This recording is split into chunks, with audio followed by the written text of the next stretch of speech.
Hi, everyone. You are listening to the Haitians in Medicine podcast.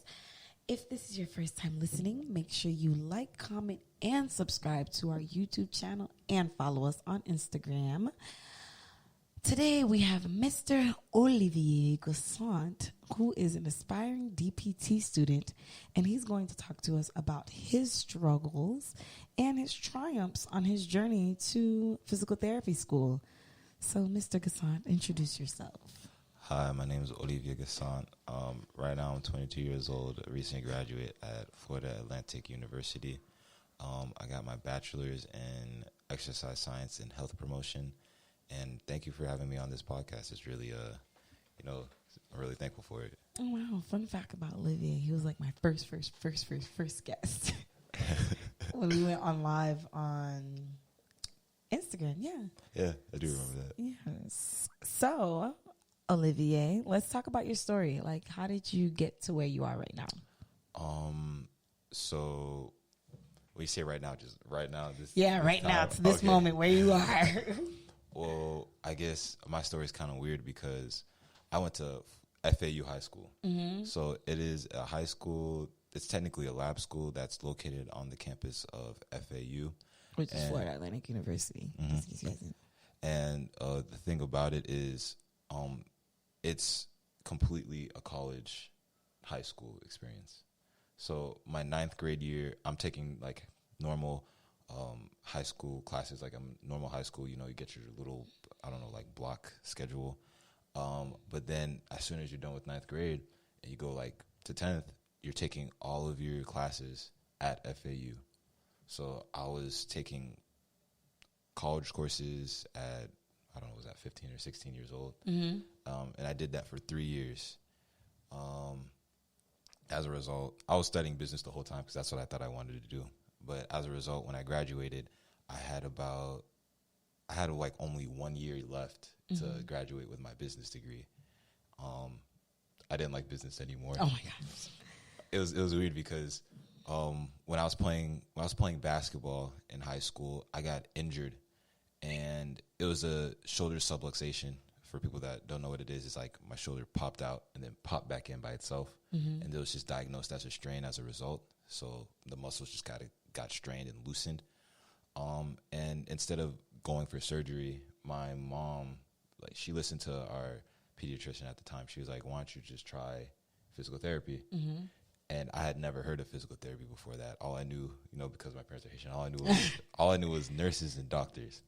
So I go to the physical therapist, and she starts looking at my MRIs, and she's telling me all these things about my epiphyseal plate, and I can see. Oh wow, that's your growth plate, by the way. Yeah, and she was telling me about that, and then she's saying I can see the muscle fibers, everything, this, and that, and she was like, "Yeah, you have a muscle strain, so instead of suggesting surgery, I'm just gonna give you these exercises." And she gave it to me, and I'll check up with her maybe every 2 weeks, and obviously I got better. But it was crazy to me because it was just in my head, I'm just I'm going to have to go for surgery. I'm young, but so I'm you get hurt, you go to surgery, and that's it. And then when she did that, it was weird because I was just whoa, I can't believe you can actually help someone or fix so many issues without having to, stick a knife in them. Oh, yeah, definitely. And it was just whoa, I want to do this. I want to be able to help people in a more hands-on way, face-to-face, where I don't have to necessarily put them under anesthesia, and maybe teach them more about their body and how to be healthier and kind of change their lifestyle for the better. So, yeah. So from there, how did your mom feel when you were like, "Oh, I'm not going to do business anymore. I'm just going to go into exercise science"? Okay. So when I told her that, she didn't like business to begin with. But since it was a free education, she didn't care. At the same time, she was like, as long as my son gets a degree, that's it. But then when I told her what I was changing it to, she's like, what is that? Yeah, what is that? What are you going to do with that? Surprisingly, don't sleep on exercise science and health promotion. There's a lot of things that you can do with that degree. Such as, I don't know anybody who has an exercise science and health promotion and what they're doing post. So, I'm not knocking the degree. I just don't know anybody who's working on the degree after they've graduated. So I guess some of the basic ones everybody always thinks about is a PE teacher. or strength and conditioning coach, which is actually a pretty cool job. So don't knock that. But some other things you can actually work towards going to dentistry school, PA, PT. Should I say the full thing for people that don't know? Oh, PT, physical therapist. Physical therapist, PA, physician's assistant. Of course, you go to med school because you just need to do prerequisites. And the thing about, I think a lot of people don't realize is that exercise science encompasses a lot of the pre-med prerequisites. So if you want to like kind of branch yourself and look different at the same time, that's a good way of like getting into med school and like differentiating yourself. What else? I got to think about it. Cardiology, podiatrist. There's a lot of things you can do. You just got to look. You got to look into it. That's the thing, and I think that's the problem a lot of people have. Is the lack of research. The lack of research, yeah, and obviously it plagued me too because I wanted to be a business major. So, you know, after I did the change, my mom was like, "Oh my God, what are you gonna do with this? Like, my son's gonna be a bum. He's gonna be on the streets with some exercise science and health promotion degree." And I was just like, I can do a lot with it. In the back of my head, I was like, oh God, I don't know what I'm doing, but I was like, I can do a lot with this. Definitely, I understand. So, like, once you told her that, what were some of the struggles that you faced following that? Like, trying to make sure that you do something with it? I will say that, like,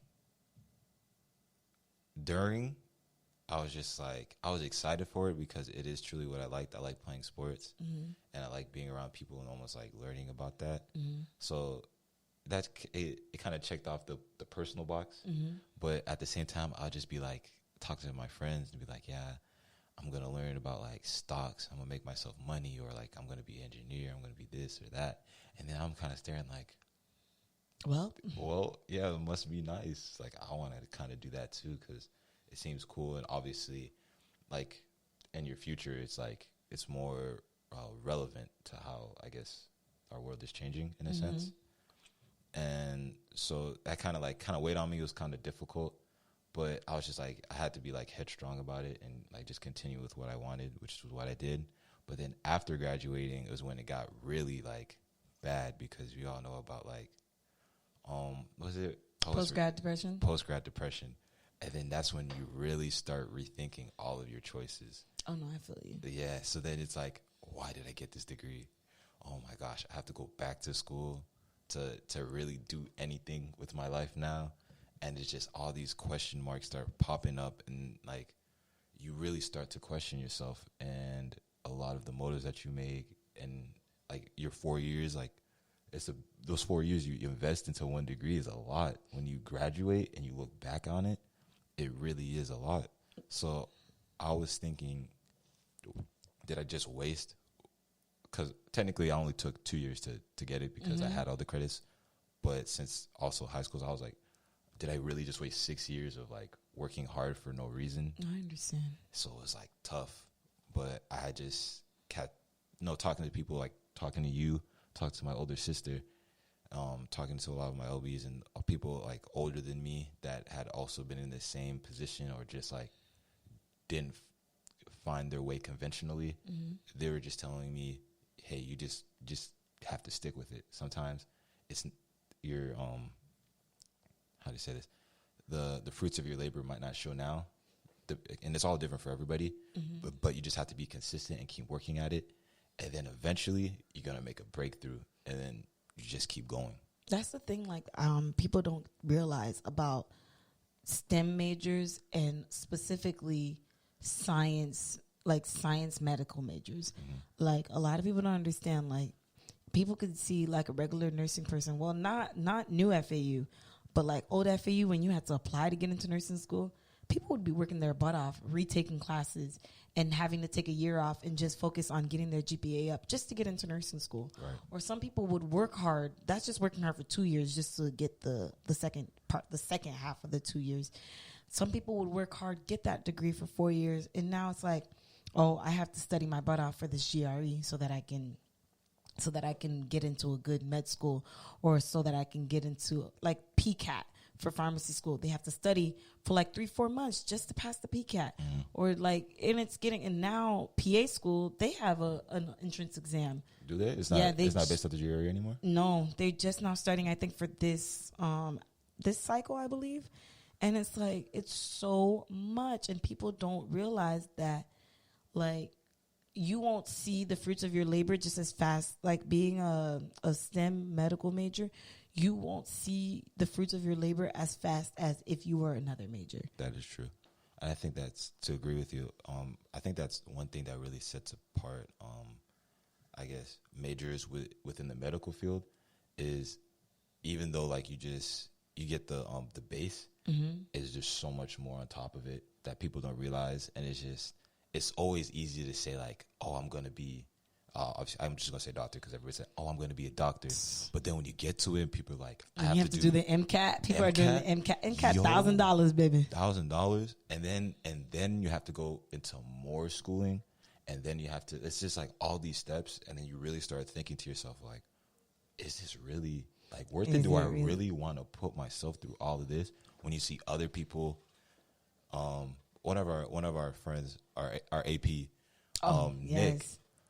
Nick, he graduated with computer science and engineering degree, and then every time I see Nick do something, and he's just like, he's like, he recently moved out to Atlanta, got his first house. I'm just like, I wish I had got that degree, because then I'd just be doing something else. I'd be doing something else. I wouldn't be studying for all this. I wouldn't even like with me right now, like this whole COVID thing. Like I thought like, oh, I'd pass my NCLEX and I get a job and I just be, boom, passed NCLEX, got hit with a hiring freeze at the job that I really wanted. Boom, nobody's hiring and no other hospitals are hiring. So it's not like I can be like, well, bump this hospital, let me go to another hospital.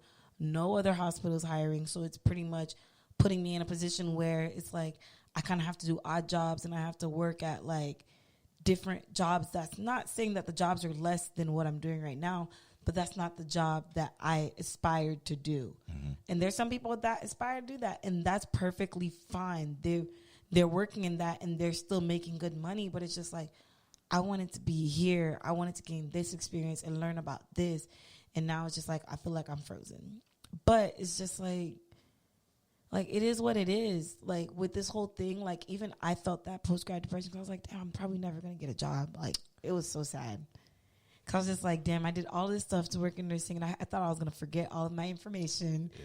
I thought it was just really bad. I have a question. How much of that information that you learned is actually relevant? I always wondered. It all depends. It all depends. Like, let's say if I were to go into ER nursing, like I wouldn't be using a lot of maternity. I wouldn't be like, I had to learn about maternity nursing, but I won't be using a lot of it. So of course, like if I'm an ER nurse for 5 years, I'm not going to remember my maternity stuff. I'll remember little bits and pieces, but I won't remember it as fresh as it was when I was like a new nurse. Okay.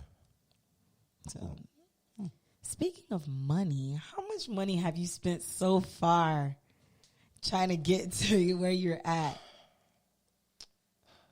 Let me think about it. So, luckily, because of high school, I didn't have to pay for that education.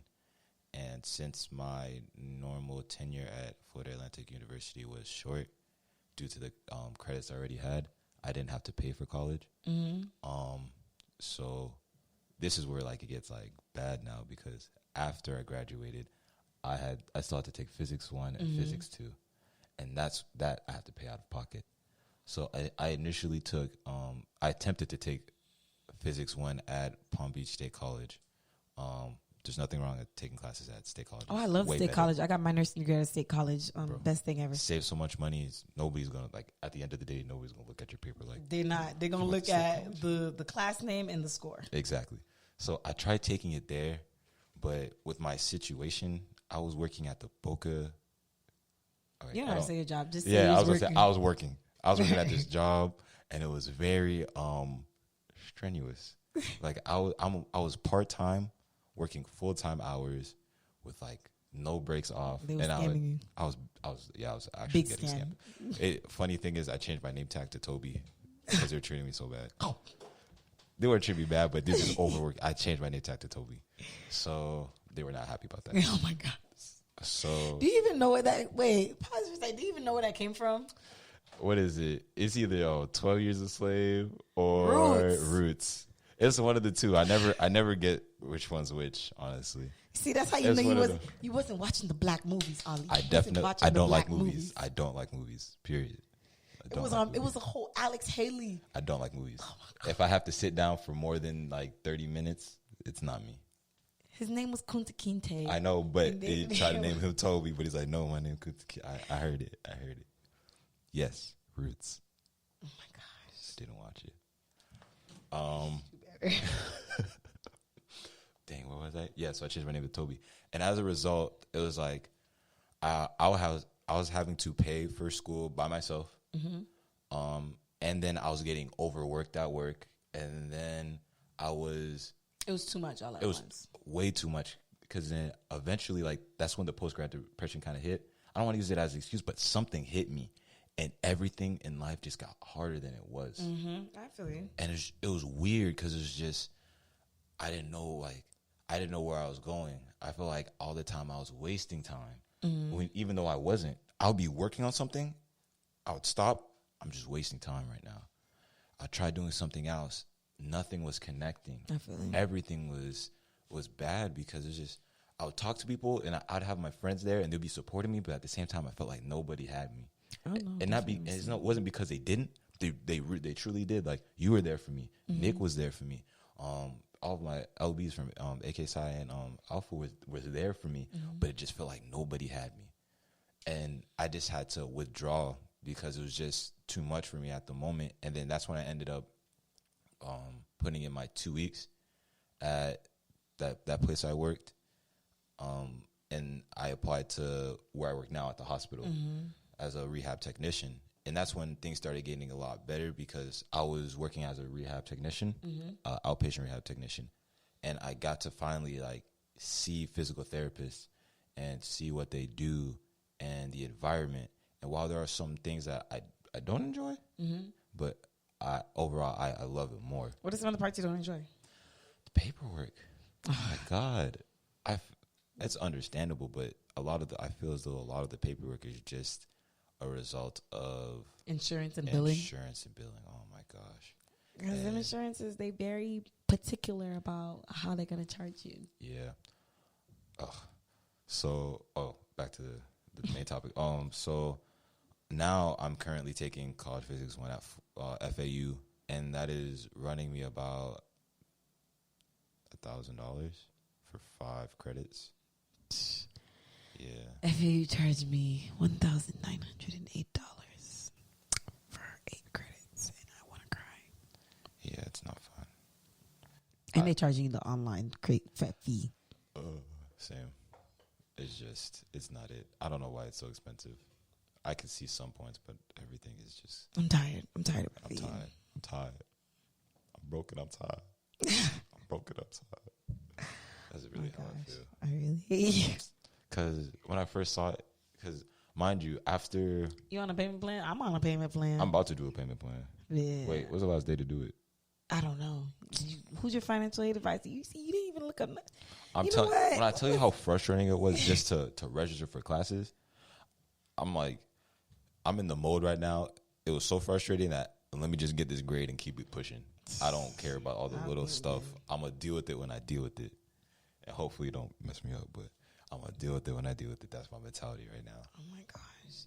So what are some of the mistakes that you made that you would look back on and either not make them or you're glad that you made them because it helped you to realize something? Some mistakes that I made were, I guess, not having a definiteness of purpose. So with that, meaning that, yeah, I knew what I wanted to do, mm-hmm. but I wasn't like 100% with it. I was more 80 in the sense I was more, yeah, I want to do it, but is it really what I want? Is it going to have the turnout I want? Is the salary going to be enough to really sustain me if I wanted to live by myself, and then if I wanted to have a spouse, and then if I wanted to have kids? And all this stuff started kind of like messing up my head. So I didn't go as hard as I think I could have. Mm-hmm. So I didn't do like all the research I could have. to really be prepared and really snowball my way into where I should be. Mm-hmm. I feel as though I could be a little further, not crazy far, but like a little bit further, because I feel as though I didn't have that much guidance. I really self-piloted myself to where I am now. I still kind of am. So I feel as though if I had just really been 100% with it, started doing my research, looking into schools, like a big reason I know like more schools that I know now is because of you, Nehemie, because you're like, did you know this person went here, or did you know this place just started up? I always bring up networking. No, I didn't know that, and I thank you for that, because it's crazy. If I didn't know it, then it'd be like, dang, that was one more research or one more option that I just cut myself off of because I didn't know. I understand. So it's just, I feel as though I would have been way more prepared and way more like, this is what I have to do first. This is a checkpoint. I hit that checkpoint. I know where to go to next. I hit that checkpoint. I know where to go to next.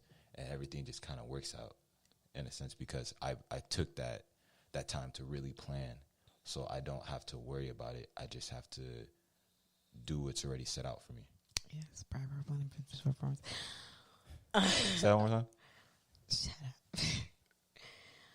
So, what are some of the experiences that you're having now that's propelling you to, like, get forward? Like, outside of your rehab tech job, like, have you looked into going to, like, have you looked into joining any pre-PT groups on Facebook, or even just, like, networking with other pre-PT students to just, like, get to know them? Or, like, have you seen any advisors at any school? Like, what are some of those experiences that you're doing now that's helping you to propel to get forward? Oh, I guess I could be a good example of what not to do, because I've not done any of that. Oh. I'm a very don't like people, let me do it myself type of person. Don't do that. Yeah, it's not gonna work. I literally talked about that this morning. I don't know. Network. It's not gonna work. It might be a little harder because growing up, it's just, I always felt as though when I was growing up, not that I couldn't rely on my parents, but I was used to, like, I'm not bashing my parents at all. My parents are very hardworking people. They work 24/7 to provide me with everything and every opportunity. So do not take it as such. It's just, some things are lost in translation, especially with Haitian parents. Oh my gosh. Everything is lost in translation with Haitian parents. Yeah, a lot of things are lost. And one of those things was, I don't even say guidance, but sometimes, what you see in the movies when the kid's like with the parent, and like it almost seems like the kid and the parent have their own ups and downs, but they're always like tight. Like, that's my day one dad, blah, blah, blah. You know what I'm talking about? No, I get what you're saying. The thing like, is, you just don't have that with. Because Haitian parents, it's like, I can't even explain because I'm not even a Haitian parent. Yeah. But my experience with Haitian parents, it's like they know, like, how hard it was for them to get here. And you just never know. Like, with them, it's just like, it's like, I have to teach my kid how to live on their own, because what if I wake up and die one day? Yeah. Because that's what happened to a lot of, like, Haitian kids. Their parents came here, no mom and dad, and they had to fight and fend for themselves just to even make, like, a little life for you right now. Like, you think, like, if your parents were born here, you think you have the same opportunities that your kids are gonna have? No. So, like, that's why it's going to be a lot different. And that's one of the big reasons why I make this podcast, because there might be some kid who doesn't have a big sister or big brother, or they don't have a parent who's like, hey, this is what's going to be rough being a pre-PT student. This is the reality of it. And, like, this podcast might reach out to them, and it might propel them into being like, oh, maybe I should do this. Maybe let me look into this, look into these resources, and help them to get to their goal a lot quicker than if they didn't have this. Yes, I completely agree. So, yeah, I mean, if you're Haitian and watching, you're gonna relate a little bit more to what I'm saying. But my parents, I just didn't have that connection with my parents to where I felt as though I could. I don't even know the word. It's just more of a feeling. Like, I don't know if I could, like, lean back on them for stuff or, like, ask for certain things, which is weird. It was more like, I gave you all this. Now go figure everything out for yourself. That is, and that's the way. Like, that's the way that it is. Yeah. That's the way that it is. Like, and that's why we as the newer generation, we have to be here to change the narrative, and we have to be here to be like, there are Haitian PTs, like there's people here to cater to you. It's just like, now it's just finding it. Now it's just being that person. That's the big difference now. So as a result of me being raised like that, I was always just I'm going to do it myself. I don't care. Like, it always, like, going through like college, it was just like, I always see other people like going to get, like, making study groups and stuff like that. I'll be like, nah, I'm going to, if he doesn't know and I don't know, then what good are you really? I'm just going to go figure it out myself. I have the internet, I have these textbooks, I have tutoring. I'm going to figure it out, and I'm going to find my way eventually. So I didn't reach out to other people until later in my college career. And I was like, that's when I really like learned, there's a lot to learn from others. And it was like connections in the movies. No one always, or like your parents, or like in the movies when people always see like, oh yeah, we're going to see this person and they hooked us up with this. And you're always like, how did you even get to that person? Network Stuff is like your that. net worth. Yeah, that's true. It's crazy. So I'm learning. I'm learning it. I'm learning how to open up to people and talk. It's not easy, but I'm trying to do better than, the people before me. So baby steps. What is some advice that you give to your past self? Some advice is talk to more people. A lot of people are just as nervous as you. It's crazy. A lot of people are just as nervous as you when it comes to interaction. So just go out, talk to people. Have a plan. Even if it's just for the day, have something like in mind of what you want to do, so you're not wasting time. And then once you like finish that, you see how much time you have for extracurriculars or like other cool stuff. Have a plan, talk to more people, be more confident in what you're doing. Even if you look stupid, be confident in that, because sometimes you are all that you have. So you gotta at least be happy with it, in a sense. Be happy, be happy with it. And right now, that's about it. Those three things. Okay. So, do you want to drop your socials for the people so they know where to find you? Everything is almost the same. At THA Real Ollie, OLLIE. Be reckless on the gram, so like be like, just a cautionary out there. I'm not reckless. I speak my mind. Oh my God, that's being confident, everybody. The camera not even on. Look I at don't you, care. It's being confident. Yeah. So before we go, Ollie made this promise to himself. So let's make sure Ollie gets this promise out, so you guys keep him accountable if you do follow him on social media. So I made a deal with myself at the beginning of the year, because at the beginning of the year, I think I didn't have any hair. I had a normal fade, and I had a beard, so I cut it the first day of the year, January 1st, 2020. Oh gosh. I cut it, and I said I'm not cutting my hair until I get into physical therapy school. And the reason for that is, one thing I always noticed about myself is weakness-wise, is my consistency and my commitment. So I just see sometimes I would start something and I would kind of not go all the way, but then I'll get back into it. It was just like not even on and off. It would be like, I'll go 100% and then down to 20, then back to 80, then down to 10. Like, it was just inconsistent. And it wasn't good, because you can't accomplish anything being inconsistent. And then commitment, because I felt as though with my relationship with other people and with myself, I wasn't that.